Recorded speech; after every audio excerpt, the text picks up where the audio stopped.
Hey, what's going on, guys? It's Sean or Mustang09 bringing you a brand new video, and I'm extremely excited to be talking about the Cobb Accessport for my Focus ST.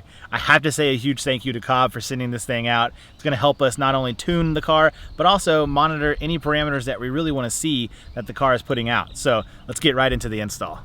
Once you have the Cobb Accessport out of the box, the first step you need to do is open up the OBD2 port on the Focus ST, which is found right here. Simply pull down and it opens up. And there's your OBD2 port. Now we're going to plug this in, and that will bring the Accessport to life. Look at that full color screen. Looks awesome. I'm actually going to walk through this with you guys for my first time as well. And the first screen we come to is just a simple screen describing what the buttons do. You have up, down, cancel, and then the OK button, and then we're going to hit this to continue. Next is to install the Accessport to your vehicle or clear engine codes.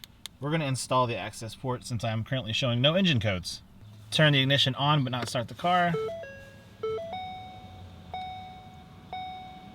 We are a United States 2013-2014 Focus ST. So we're going to hit continue on that. So it does appear that this car has been previously tuned. This says that it can override that, so we're going to go ahead and do that. We are going to go down and start with the stage 1 93 octane. Getting the information from our ECU. I really like how colorful this screen is and everything just shines really bright. I think it's going to be good once we can get the A-pillar mount to mount it up on the window like this so that we'll always be able to monitor and see what's going on with the Accessport. This screen's going to take a little bit, so we'll let it do its thing.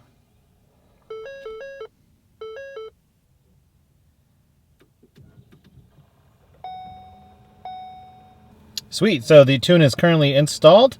Now we're going to turn the car off like it says and wait 15 seconds. And then we'll start the car right back up.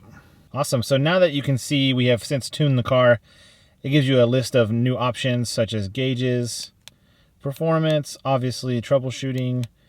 This is very important so you can go in and tune your car if you ever felt the need to do it yourself. And then obviously uninstall the Accessport. So give it a few more seconds and then we'll start the car.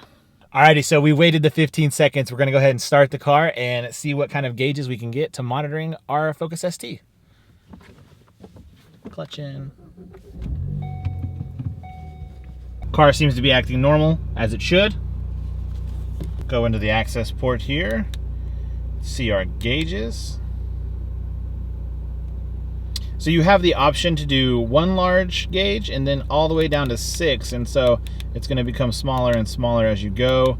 Let's see what 4 looks like. So now when we go into this screen, it is showing 4 different gauges. So you simply push the down button and you'll see the gauge highlight like that. We've set this one for our air fuel. We'll go into here and set this one for our boost. So you hit select, then we'll hit change monitor, and then we will scroll down until we find our boost. So here we have boost pressure. We'll simply hit the big center button, select, and now we have our boost pressure here. We have our air fuel ratio, our boost pressure, and we'll select another one for this one right here. Let's go to change monitor.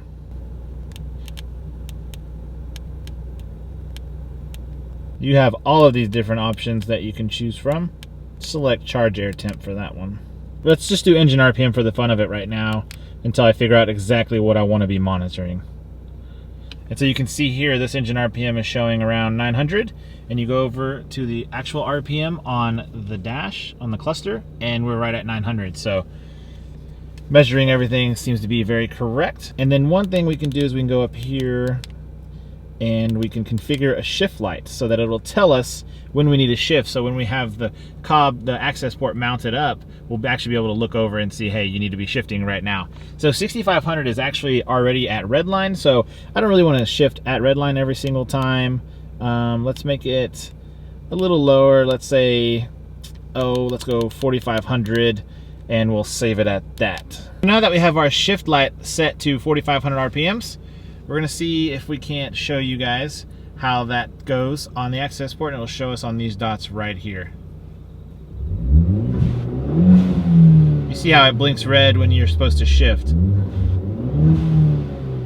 pretty cool feature of the Accessport. It's spot on, man.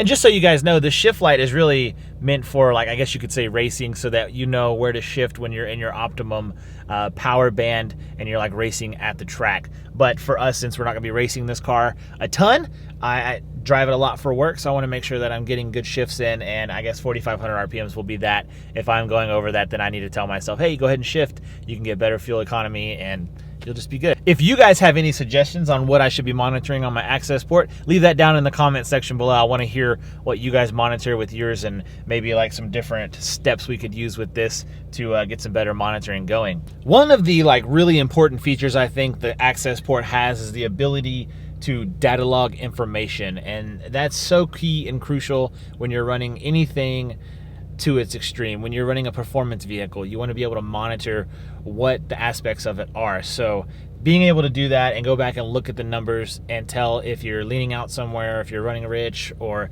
if something isn't running how it should, you can pick that up by data logging with the Accessport. So good on you, Cobb, for giving us the ability to monitor our cars safely. A couple of the really cool features on this Accessport is the option to monitor your performance.